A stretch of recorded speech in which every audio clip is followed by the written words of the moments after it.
Hey everybody, what is going on? It is Aaron Trevino, and we have two wonderful guests here today. We have Kelly and Dave Oberhauser from San Antonio.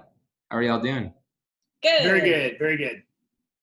Great, yeah, I'm pretty excited to have y'all on. I know this has kind of been in the works for a little bit. We've kind of been on and off, so it's great to see y'all. Thanks for having us. Absolutely. So, for those of us who don't know, could you tell us a bit about yourselves and what you do? Sure. When people ask us what we do now, I just say we're in real estate investing. And primarily for us, we're talking like single family residential stuff. We haven't done any commercial or any multifamily things like that, but we're pretty, I guess, diversified in real estate, single family stuff. We've flipped numerous houses, wholesaled a few. We have right now 7 rental properties. 3 of them are operating as short-term rentals, which right now they're kind of like more midterm rentals with this COVID stuff going on. We had to pivot a little bit with some of those, but they're still functioning, which is good. We're blessed in that area, and all of our long-term tenants have been able to pay their rents, so that's really good. Kelly also works as an agent with Stepstone Realty. And with how hot the San Antonio market has been these last few months, she's been really active and busy just on the what would you call it, the retail side of transactions. Mm-hmm. Traditional buyers and sellers, not investors. So we've been thriving through this, even though it was a little scary at first. And we moved to San Antonio in 1997. Oh, 97 we moved to San Antonio. Both with music degrees. So we both have music education degrees, and we taught in the public schools for several years and started transitioning into real estate investing, I guess, in 2010. Mm-hmm. We bought our first investment property, which we intended to flip, but ended up hanging on to it for 10 years as a rental. It cash flowed really great for a long time, and then the appreciation and the equity caught up. So actually just a few months ago, we rehabbed it again and sold it. And we'll see next year in our taxes how the depreciation and capital gains hit us. But for right now, it was a good chunk of change coming in on that rehab and that flip, because the appreciation, the equity caught up pretty good after 10 years. So, and then we're set to buy our next rental property this week. We should be closing tomorrow, Thursday, Friday. I think the title company is waiting for one more, what do you call it? Document. Affidavit of heirship from one of the sellers' kids, something like that. So we've been involved as musicians. I'm currently still a trumpet player. I play with a couple big bands around town when they're playing. Not much going on right now.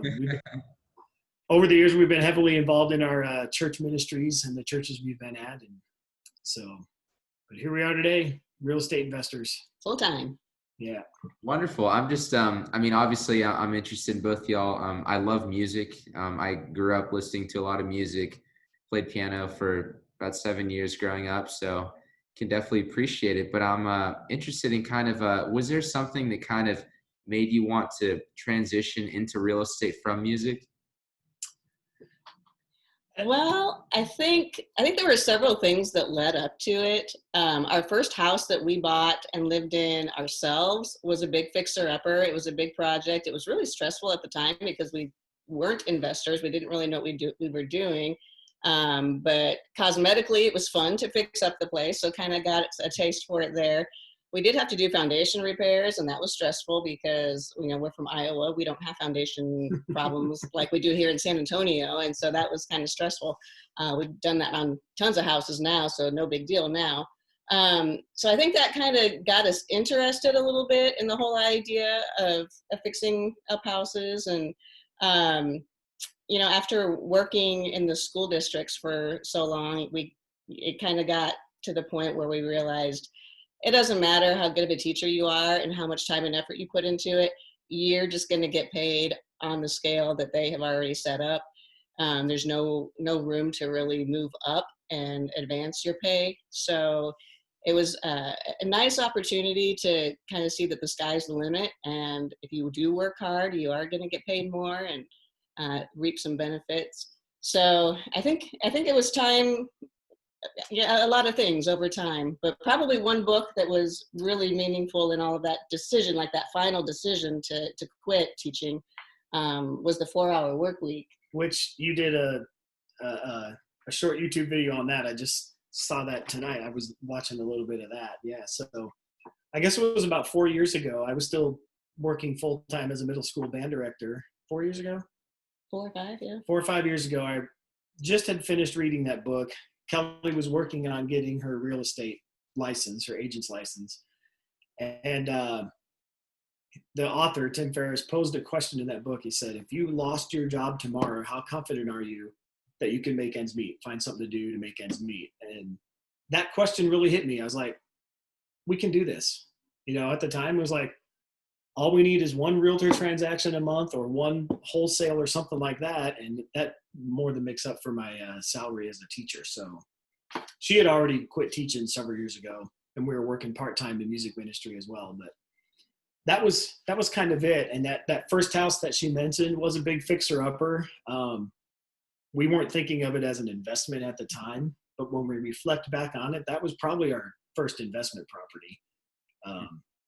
Our next door neighbor, when we moved in, was a handyman. So he helped a lot. He taught me a lot, which I feel is transitions really good now, because when I'm talking with contractors, even though I'm not skilled at the jobs they're doing, I know what they're talking about, and I can talk to them on their level with that kind of stuff. So, and then in 2010, when we bought that first investment property, we were members of Lifestyles Unlimited.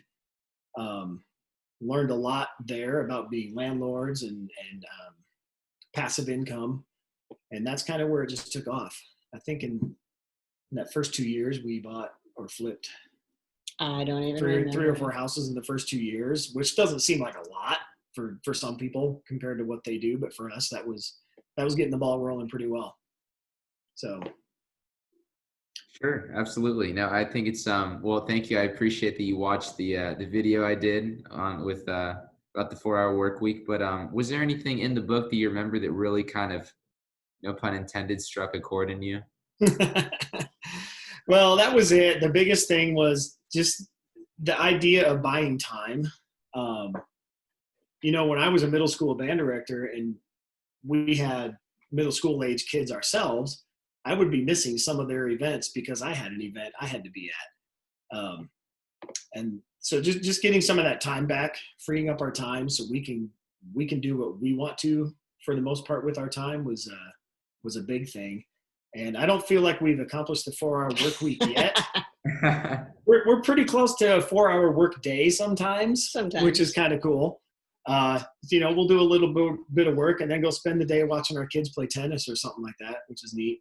It's nice to have the flexibility to, yeah. I mean, sometimes you're working 24/7, but you can choose, if you need to take a break to get something else done or take care of family stuff, you can do that. So that's what we like. Is I've always liked being my own boss. So that's probably the biggest thing that we enjoy is the flexibility. Yeah. And as far as the book goes, I mentioned it a little bit ago, when he asked the question in that book, if you lost your job tomorrow, how confident are you that you could make ends meet?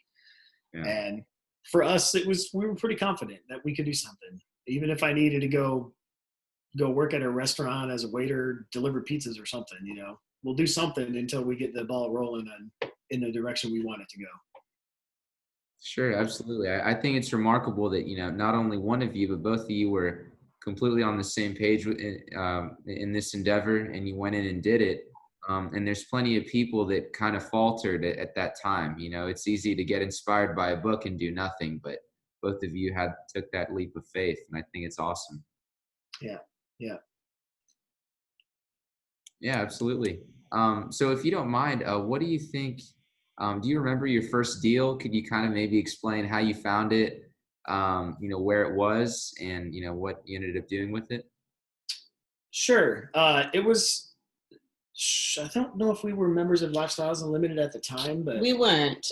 We kind of slowly got connected with people without even really knowing it. So it's kind of neat how that happened. But we bought that property from a wholesaler, and the contractor that we use, well, and we didn't know it at the time, but that wholesaler was like a part of Lifestyles Unlimited.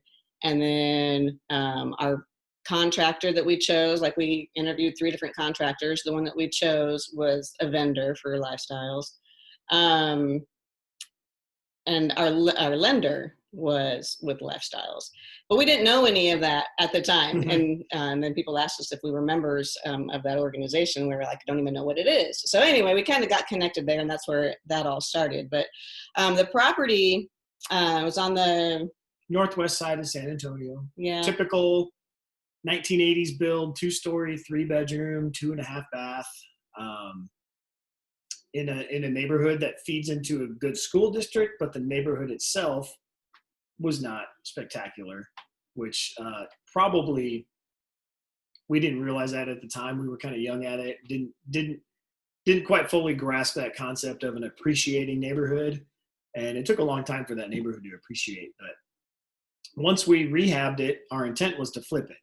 Well, after 2 months on the market, no offers, we decided to refi out of the hard money into a 30-year note and hang on to that one as a rental.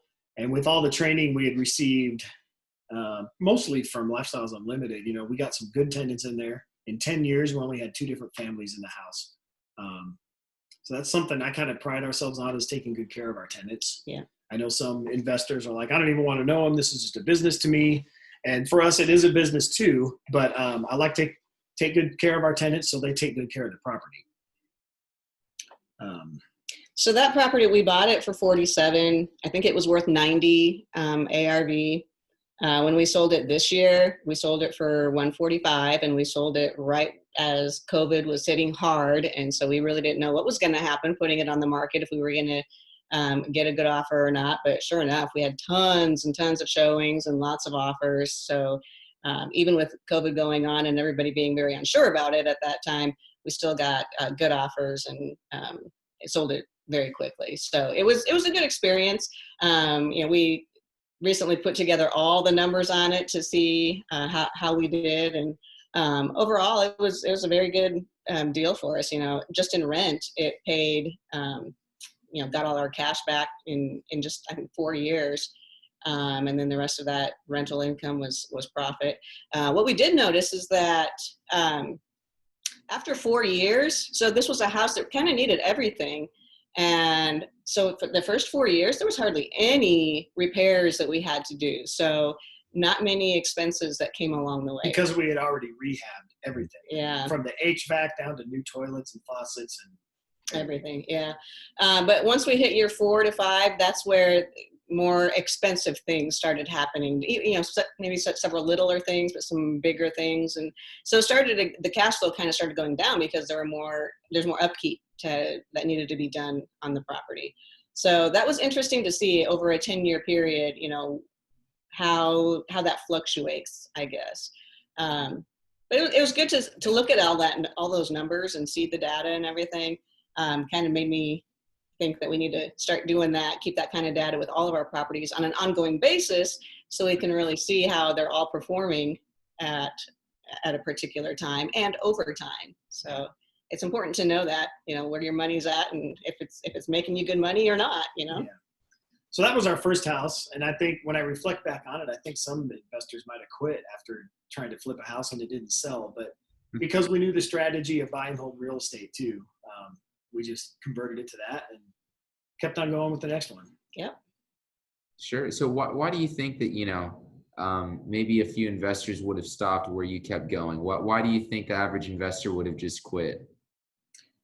I don't know if the average investor would have quit, but I think some people might have. I mean, it was pretty discouraging there for a time after 2 months on the market and no offers and very few showings, if I remember right.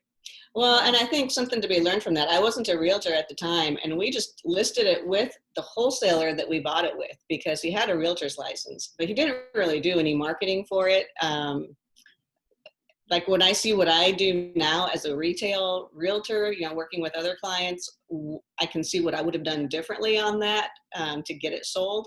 But then again, that was also in 2010, and the market was, not great in 2010. So maybe even my strategies wouldn't have been that great at that time.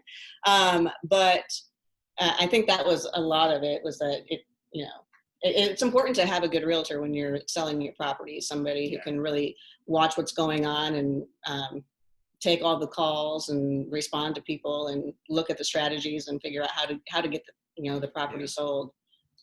I mean, I wouldn't say it was scary, but it was a little unnerving knowing that it sat on the market that long. But we had learned enough and gained enough knowledge to know that we can refi it, hold on to it as a rental, and put some money into the next rehab, whether that was going to be a flip or a rental. So I think if you don't have some other strategies in your back pocket, if all you're going to do is flip and something like that happens, it could be pretty scary. Sure.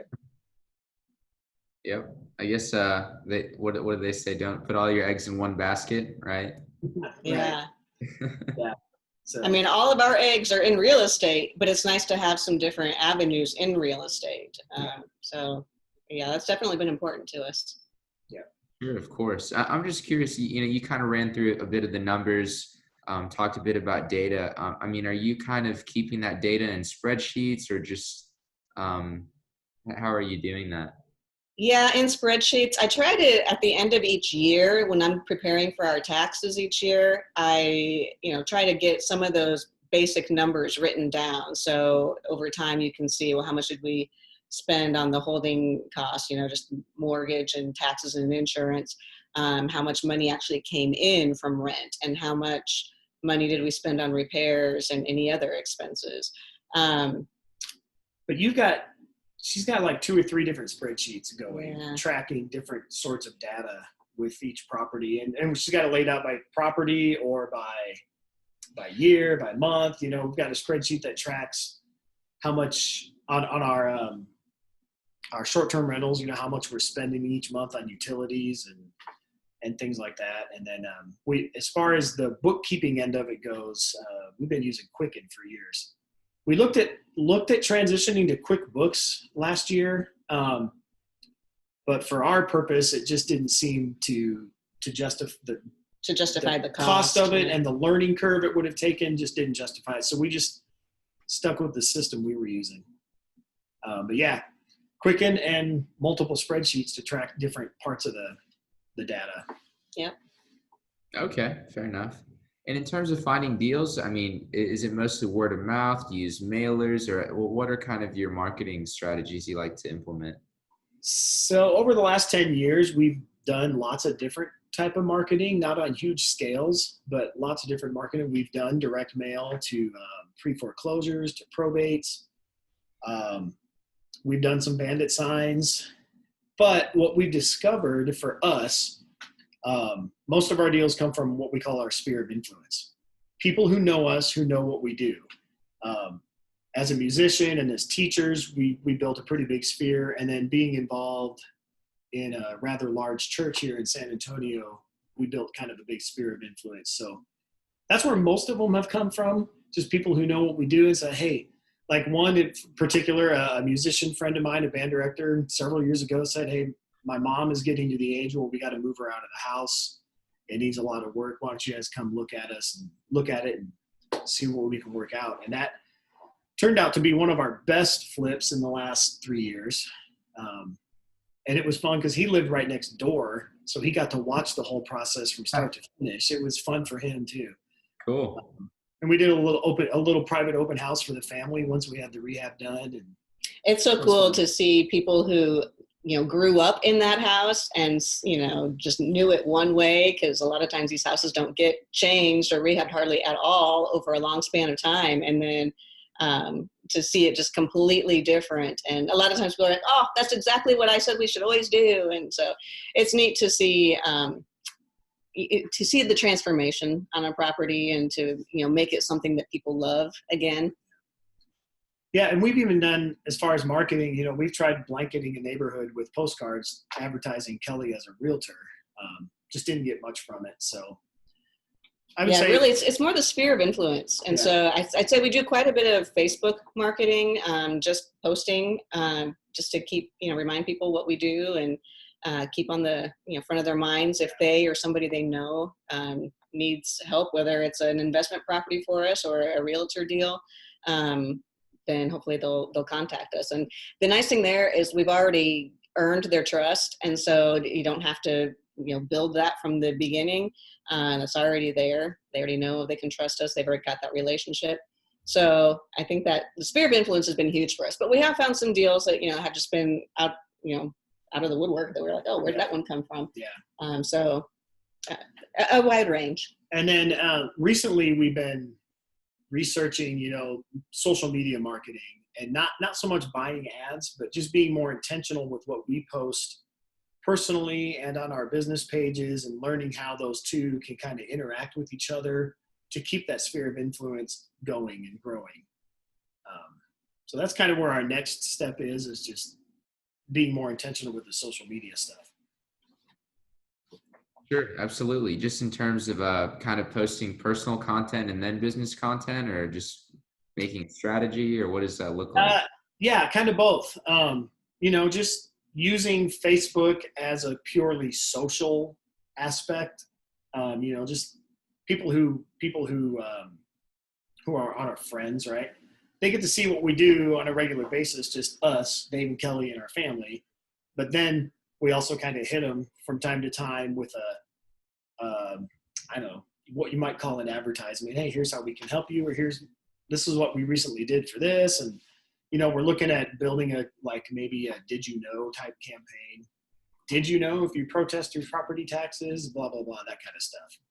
So I think everybody likes to see a house transform. And so when we do have a project going, we like to put a lot of pictures or even, short little videos, because people are always interested in that. And sometimes, we'll be like, I'm not sure what we should do here. And so just to throw out that question and see what people respond. I mean, sometimes you actually get some good ideas, but it creates some interaction there and some excitement, some positivity about it. Yeah. And when people engage on our posts, I like to comment or like what they said, make sure there's some engagement going there. That way, if people, hear of a house that's for sale, hopefully we're the first ones they think of. Hey, Dave and Kelly might be interested in this, that kind of thing. So. Sure, absolutely. No, that's a great thing to at least take note of now, because it kind of seems like everyone's jumped onto Facebook, given with everything that's been going on since March, and it's almost like we're kind of seeing this shift in business culture. Yeah, true. I think so. And I know there's people that do a lot of direct mail and they're successful with it. For us, it just wasn't. We didn't see enough results from what we were putting out to continue doing a lot of that. So. But I think, if the time is right and the market is right, we would definitely do that again, do some more mail marketing. And I think it depends how big you're trying to scale your business. I think our goal is just to, eventually we want to have enough passive income coming in from our rental properties that it'll just pay all of our bills and, cover the lifestyle that we want to have. We're not trying to create this big, huge business. I mean, we're already in our late 40s. And so we're not looking to build something huge where we're just trying to kill ourselves doing so many deals at one time and trying to hire people on. I feel like there's enough time between now and when we would want to retire, so to say, to kind of do this at the pace that we're looking at. And I think that's important for investors to look at. Sometimes you hear a lot of people that are just really going after it and building a business, and there's nothing wrong with that. But you just got to make sure that that's what you want and that that's what you're trying to go for. For us, it's really been a lot about the lifestyle. We want to do things with our family. I want to be able to be at the things that our kids are in. We've got one in college, well, two in college now, one in high school. And it's nice just to be able to drop everything and say, hey, we're coming over or whatever. And just to have that flexibility, that's what we're looking for. Yeah, I've been recently telling people when they ask, I'm not trying to build a company, I'm trying to grow a lifestyle. So, just as an example, when our son was a freshman at Shriner University, he found out on a Thursday afternoon that he was going to be traveling to Abilene with the team to play in a tennis tournament. The next day. So 10 o'clock Thursday night, Kelly and I decided, let's take tomorrow off and drive to Abilene and watch him play, you know? So that's the kind of lifestyle we're wanting to build, where we can do pretty much what we want when we want. And, you know, to be real, I mean, real estate can be very stressful. And so I guess I'm not looking for so much stress and drama in my life. And so I guess if I can do enough of it to get the results that we want and not have to, you know, stress ourselves out and age too quickly because of what we're having to deal with, that's more my goal than building this big, huge business. Sure, absolutely. There's a lot to be said for that, kind of having that balance. And, you know, you summed it up really well, just kind of talking about you're not trying to build a business. It's more about a lifestyle, and, you know, you being able to do those things like driving to Abilene. I think that's great. Exactly. So what are you, you know, if you don't mind sharing, you know, what sort of deals are you currently dealing with now? And then what are you looking to do in the future? Well, we most recently got into the Airbnbs. Like we transformed probably, was it two of them? Three properties, 3 units. We made them into Airbnbs, and then we bought another one that we made directly into an Airbnb. In fact, that one was just starting in February. What we've noticed with the Airbnbs is that we probably profit 3 times as much as we do on a regular rental. Now, they are more work, at least 3 times more work, but the income on that made it worthwhile for us. That passive income. I mean, with an Airbnb, it's not as passive as it is with a long-term rental. But then when COVID hit, you know, we turned one back into a long-term rental. Moved all the furniture out, all the staging, and put it in a storage unit, and put it on the market as a long-term rental, and found a great tenant right away. Yeah. A blessing. Yeah. Another one of our properties, we kept it furnished, but we have pretty much a long-term tenant in there. He'll be there for a year and 3 months, probably, is pretty much what as long as he'll be there. He's been bugging us to buy the house too, but we know it's a great property. And I actually, just today, I texted him and I said, we know how well you're taking care of the property. We appreciate that, but our business decision is we're not going to sell this house anytime soon. So we'll extend your lease till the end of the school year so your kids can stay in the schools they're at. But after that, we're not going to sell. So. Yeah, we'll turn it back into a long-term Airbnb, short-term Airbnb. And then the other one that we have, it's a small little place, just a little 1-bedroom, kind of close to the medical center. And a lot of times we'll just kind of get, you know, traveling nurses, somebody that's coming for a longer time frame, maybe 3 to 4 months. We've gotten some interns that have come, some student teachers. So that one is still functioning just as it was before. You know, people come in for, I guess, 3 to 5 months at a time. Yeah. So that one's still functioning the same way that it is. So that's what we've had to do kind of recently when the COVID stuff hit. I mean, I remember the end of March, I just kept getting canceled. We had places booked all the way through June, right? And I just kept getting cancellation after cancellation after cancellation. So we decided to make that pivot to getting some more longer term stays in those if we could.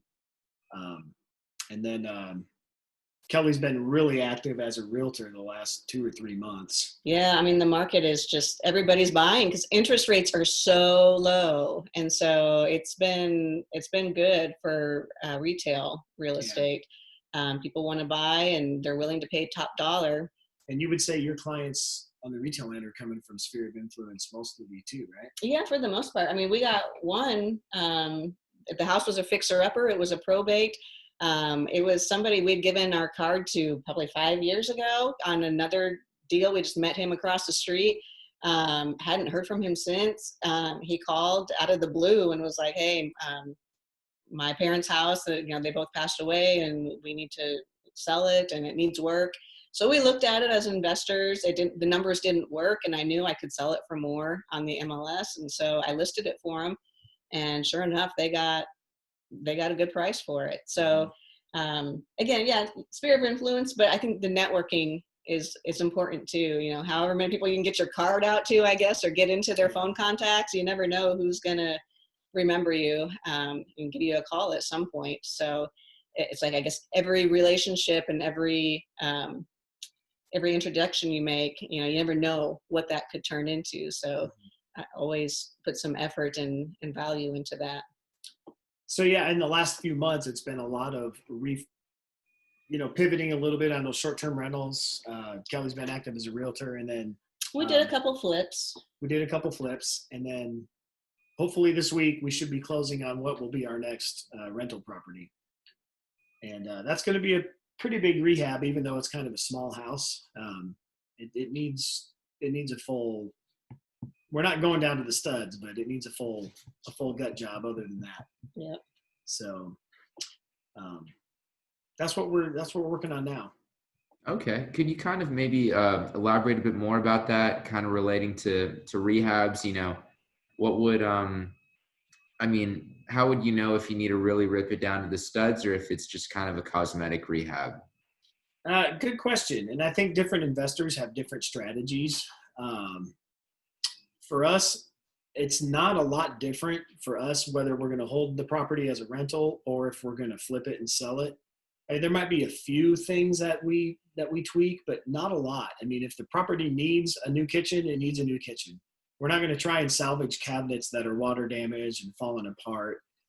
If the property needs a new vanity in the bathroom, we're going to put a new vanity in there. So we like to fix things if we're going to hold it or flip it. But if we're going to hold on to it, we like to fix things so they're not going to cause us trouble in the next couple months, where we have tenants calling us all the time because something's not working. One area where we've kind of gotten, well, here's the thing, HVAC systems. Over a time period of holding onto properties for a while now, it seems like the main repair request that we are getting is for HVAC. However, we have 2 other properties that have window units in them. And not once have we gotten a call that the window unit went out. But if the window unit went out, it would cost about $150 to $250 to replace that. HVACs have gone out, and we've put thousands of dollars out to replace HVACs. And so I know if you're doing like a refi, you're not going to get as much value on that appraisal if you don't have HVAC and all the other properties in the neighborhood do. But we've kind of decided, you know what, that's okay. We'll have a little bit of a lower value, but we know over the time frame of somebody renting it, we're not going to have as many expenses trying to keep that HVAC working correctly. So that's one thing. I think that's a big one for us between a rental and a flip. However, I think those neighborhoods where we have the HVAC or the window units in the houses, it's a mix in the neighborhood. Yeah, it's acceptable in those neighborhoods. I mean, there are some neighborhoods where we have rentals that it wouldn't be acceptable to have window units. And so, you got to do HVAC there. But that's been kind of an interesting little shift for us, I think, because otherwise my main default was, put HVAC in. Yeah. Not so much anymore. Yeah. And when it comes to rehabs too, we don't have a script, so to speak, of we always use this faucet. We always use this ceiling fan. Pretty much the only thing we always use is a paint color, and that's not even always. But we enjoy the process on each property of figuring out, hey, what ceiling fans are going to go in here? What tile are we going to use here? We kind of enjoy that process of shopping. It keeps every rehab and every project kind of fresh and new, and it doesn't get boring for us. So. And some properties you don't need to spend as much money on. Some properties where it's like, we're going to find the cheapest tile we can find that looks good. Mm-hmm. And you can go inexpensive and still make it look good. I mean, as a realtor, I've walked into so many houses that have been rehabbed, and it's like they put all new flooring in and they did all new paint, but man, neither of them look good because they just didn't make good design choices. And they might have cost more than what it needed to. So I think a lot of that comes down to just making those good design choices. And if that's not something you're good at, you just need to steal some ideas from somebody who is good at that. I mean, a paint color doesn't have to be hard, but I mean, I've been amazed at what we see sometimes when we walk into flips and my clients will be like, what were they thinking? It's like, yeah, I don't know. So that actually has kind of been a little fringe benefit of Kelly being a realtor. As she's walking through houses with clients, she'll take notice of their feedback on that certain property. So we can use that in our business. You know, okay, clients don't really like this, but they like this. Clients like this, but they don't like that. So we can kind of, like on a flip, we would put carpet in the bedrooms, because carpet is acceptable in a flip and it's so much cheaper than any other flooring. But if it's going to be a rental for us, we want a much more durable flooring, even in the bedrooms. Yeah. So that's one big area where we would make a difference between a flip and a rental is the flooring we use. And I would say most of the houses that we buy, they do need everything. There's been just a couple where, you know, it was maybe outdated, but not bad. And so we just did very, very minimal to it. And it was, you know, totally fine to do that as a rental. While in that same neighborhood, if we were doing a flip, we would have had to go much farther to, you know, get top dollar for it. So it does depend on the property. But in general, when we buy the houses, they're in deep distress and they just need everything done. That's how we like them. And sometimes the layout is just funky. You know, you get a 1950s house where the washing machine and dryer are in the kitchen. And, you know, for a flip in today's market in the 150 to 200 plus range, that's not going to work. So we've done things as far as reconfiguring where the washers and dryers are and stuff like that too. Yeah. Sure, absolutely. I'm just curious, you know, do you kind of have people helping you lay out those plans, or it's more so just kind of by your experience, you're able to pinpoint, okay, we should move this here? I think we always talk it through with our contractor, because a lot of times it depends where certain things are behind the walls that you don't know, or even, you know, taking out a wall or something, you got to know, well, is there a beam above this, or do we have to add a beam if we're going to take this wall out? So usually we're going through it with our contractors, but we don't have them make those decisions. We have them contribute to helping us make that decision. But I think that's something that we enjoy doing. And I guess that's where it's nice that there's two of us. I think we can always run ideas by each other. Doesn't mean we always, you know, come to the same agreement in the end. Right. Sometimes it can cause more problems, but overall, it's like you kind of get to the right answer in the end when you've got two different people coming at it and seeing it. And I mean, we've always, it's always worked out in the end. Yeah. Yeah. We get a lot of ideas from Pinterest. Yeah. Oh, that's interesting. I'm not on Pinterest. Could you kind of explain what it is and how you use it?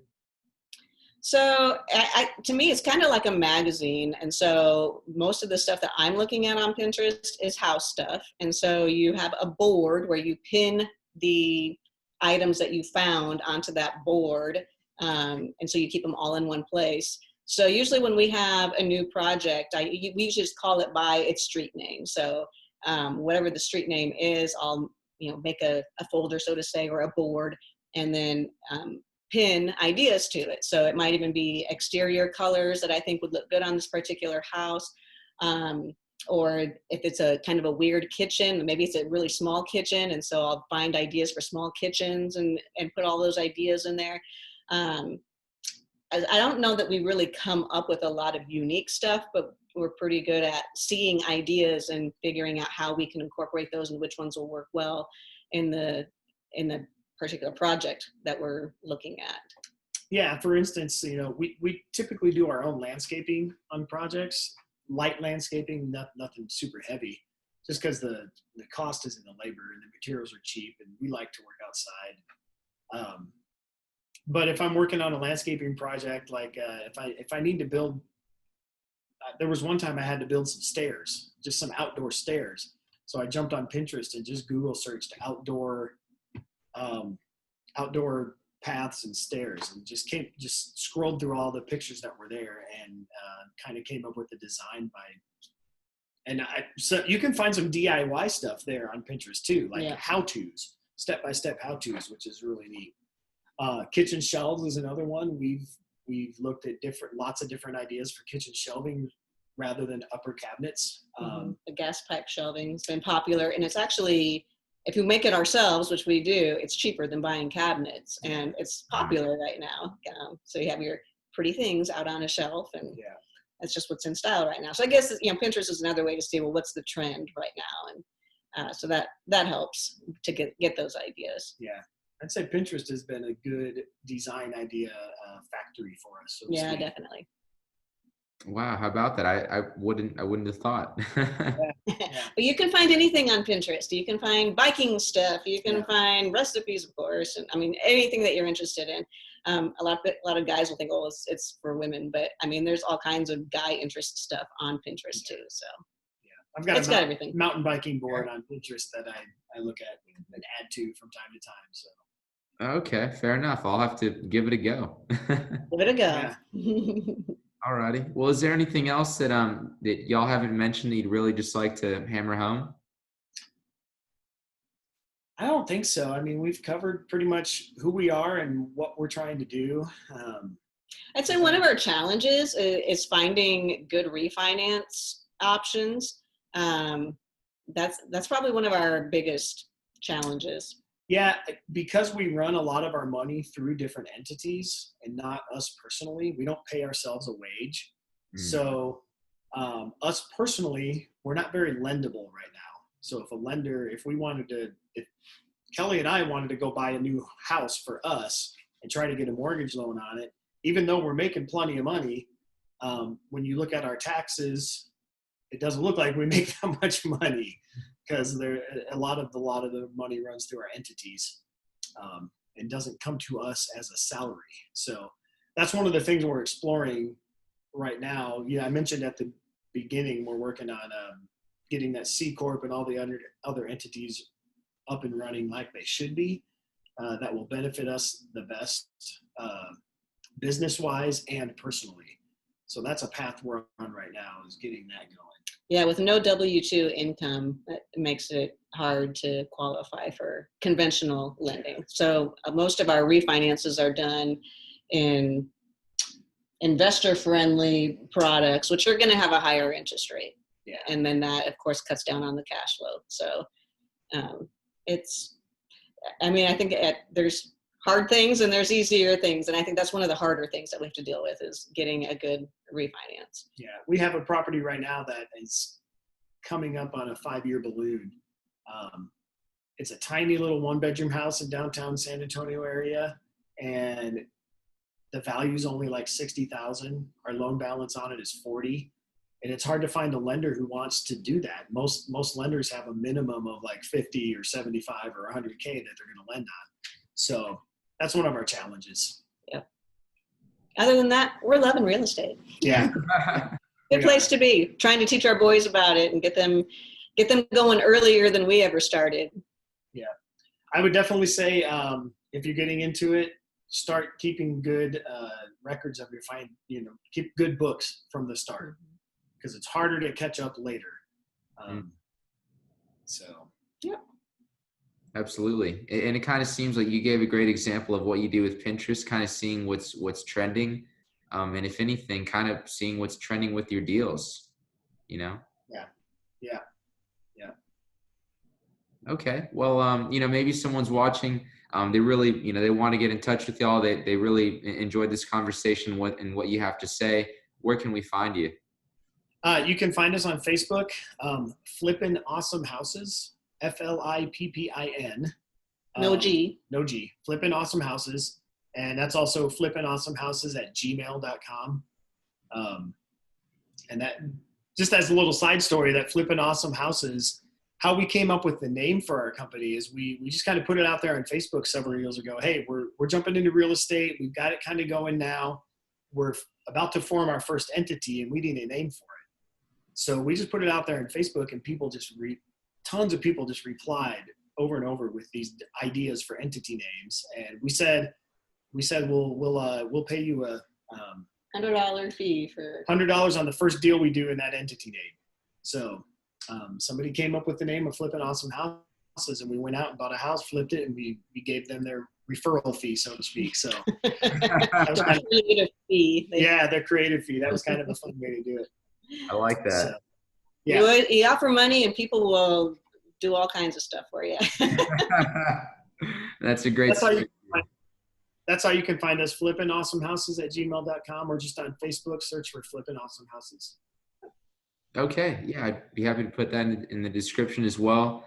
I've really enjoyed this conversation, and you guys have been, a world of knowledge. I didn't know a lot of those things about Pinterest, you talking about HVAC versus the window unit. Y'all kind of ran the gamut there, and I thought it was wonderful. So thanks for coming on. Absolutely. Thank you. Yeah, that was definitely a fun conversation. Yeah, thanks for having us. It was fun. All righty. We'll talk to you soon. All righty. All right. Bye-bye. Bye-bye. All right.